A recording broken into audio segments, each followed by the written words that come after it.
Hello, xin chào các bạn đã quay trở lại với review 5 phút. Ở cuối tập trước, Hoắc Vũ Hạo đã đụng phải thần thức của hải thần Đường Tam bên trong thức hải của Vương Đông, điều này làm hắn vô cùng sợ hãi. Mà cũng trong lúc ấy thì phát hiện ra có người động đến Tiểu Đông của mình. Thái Thẳng Cự Viên đã vô cùng tức giận, y muốn lập tức đến chỗ Vương Đông để xác nhận thực hư chuyện này. Rất may là Thiên Thanh Ngưu Mãng đã kịp thời ngăn chặn, nếu không e rằng Hoắc Vũ Hạo vừa thoát khỏi cửa tử dưới tay Đường Tam lại gặp thêm một vị cường giả 99 cấp thì tính mạng hắn khó mà bảo toàn. Thời gian rất nhanh trôi qua, vòng đấu tiếp theo của Sử Lai Khắc rốt cuộc cũng đến. Lần này, đối thủ của bọn họ là Học viện Hồn sư cấp cao Thiên Linh. Theo như Chu Y đã nghiên cứu, thì chiến đội này nổi trội với chiêu thức băng hỏa sông khống thiên kích mâu. Hợp chiêu này do 4 người tạo thành lá chắn vững chắc như tường đồng. Vũ hồn của bọn họ hoàn toàn giống nhau là Linh Tê Thuẫn, một loại vũ hồn hệ phòng ngự khá mạnh.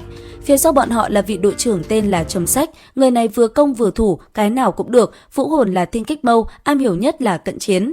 Ngoài ra còn có An Lãnh Dạ, vũ hồn băng xương hùng và Phi Vũ Diễm, vũ hồn sĩ hổ, cả hai đều thuộc hệ khống chế nên mới gọi là băng hỏa song khống. Ngoại trừ vị đội trưởng cấp bậc hồn vương ra thì những người còn lại đều là hồn tông, trong đó có đến 2 người trên cấp 45. Có thể thấy trận đấu này đối với Học viện Sử Lai Khắc tuyệt đối không dễ dàng. Ngay khi Trầm Sách và Bối Bối tiến hành bốc thăm lựa chọn hình thức thi đấu thì toàn bộ khán đài đều hò vang không ngớt. Đến khi trọng tài công bố phương thức chiến đấu là đoàn chiến 7 đấu 7 thì một lần nữa tiếng vỗ tay lại nhiệt liệt vang lên.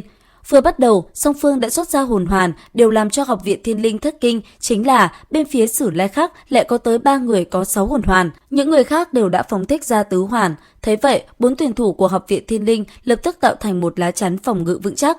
Phía sau thiên kích mâu sắc bén của đội trưởng Trầm Sách đã xuất ra, đồng thời hai quầng sáng một xanh một đỏ của An Lãnh Dạ và Phi Vũ Diễm cũng sáng lên. Nương theo uy lực kinh người của băng hỏa song khống thiên kích mâu đang phóng tới, Hòa Thái Đầu bình tĩnh lắp ráp hồn đạo khí trang bị trên toàn cơ thể. Bối Bối, Từ Tam Thạch và Giang Nam Nam có nhiệm vụ đối phó với thiên kích mâu của Trầm Sách. Trong khi ấy thì tinh thần tham chắc cộng với linh hồn trùng kích của Hoắc Vũ Hạo lập tức bắn về tên đội trưởng khiến thiên kích mâu đi chệch quỹ đạo bay về phía tổ hợp 4 người của Học viện Thiên Linh. Lợi dụng thời cơ đó, Bối Bối và Từ Tam Thạch liên thủ đánh bay 4 tên hồn tông trước mắt. Bên cạnh, Hòa Thái Đầu đã hoàn thành thủ tục lắp ráp, cả người lúc này y như một pháo đài vững chắc. Nương theo tiếng đạn pháo ầm ầm bắn ra từ trên người Hòa Thái Đầu thì thuẫn tường của Học viện Thiên Linh cũng dần nứt ra, không lâu sau nó liền bị phá vỡ. Từ khi Hòa Thái Đầu lắp ráp hồn đạo pháo đài đến khi sử dụng chỉ tốn 3 giây, tốc độ này khiến Học viện Nhật Nguyệt Hoàng gia hồn đạo sư đang ngồi xem bên dưới cũng phải khiếp sợ đứng bật dậy, bởi vì trong đội bọn họ chưa có ai có thể lắp ráp hồn đạo pháo đài trong một thời gian ngắn như thế. Huống chi, đây còn là hồn đạo pháo đài cấp 4 vô cùng phức tạp. Mọi người còn chưa hết bất ngờ thì trên sàn đấu, thân ảnh tuyệt mỹ của Giang Nam Nam thoát ẩn thoát hiện đã đánh bay chủ khống của đối phương dựa vào hồn kỹ thứ 2 khống chế trọng lực và hồn kỹ thứ nhất yêu cung. Rốt cuộc, An Lãnh Dạ chứng kiến một màn này cũng nổi điên, băng xương hùng vội vàng bạo phát, quét thẳng về phía trước, quần lấy Bối Bối, Từ Tam Thạch và Giang Nam Nam, sau đó tiếp tục bay thẳng về phía Hòa Thái Đầu. Một kích từ An Lãnh Dạ không chỉ bất ngờ mà còn đúng lúc. Tinh thần tham chắc của Hoắc Vũ Hạo luôn luôn bao phủ toàn sàn đấu, nhưng tình huống này lại có thể nằm ngoài dự liệu của hắn, bởi nàng có đầu hồn cốt nên uy lực càng tăng lên gấp bội.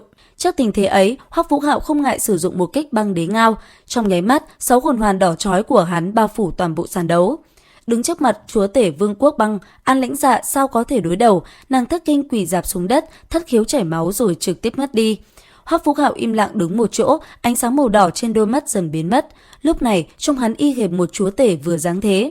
Bối Bối nhìn Trầm Sách với vẻ mặt đầy kiêu ngạo, trầm giọng nói: "Còn muốn đấu nữa không?" Trầm Sách nhìn sang các đồng đội của mình, thấy không ai còn ý chí chiến đấu nữa, hắn đành thở dài một tiếng lắc đầu nói: "Chúng ta nhận thua." Ban đầu, ánh sáng từ Hoắc Vũ Hạo tỏa ra quá rực rỡ, nên những người đi bên cạnh hắn không được nhiều người chú ý đến.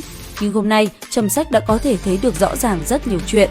Một cường giả hồn vương cũng không sao đỡ được một kích toàn lực từ hồn đạo pháo đài của Hòa Thái Đầu. Một Từ Tam Thạch, chiến hồn sư gậy phòng ngự chỉ mới đến bậc hồn tông cũng có thể đỡ được một kích toàn lực của hồn vương với sự tăng phúc thuộc tính hỏa cực mạnh của một hồn tông. Bấy nhiêu đã đủ quyết định thắng bại, huống chi phía sau bọn họ còn mấy người chưa ra tay nữa. Đến đây thì cũng hết tập 37 tuyệt thế đường môn 2. Xin chào và hẹn gặp lại các bạn ở những video tiếp theo.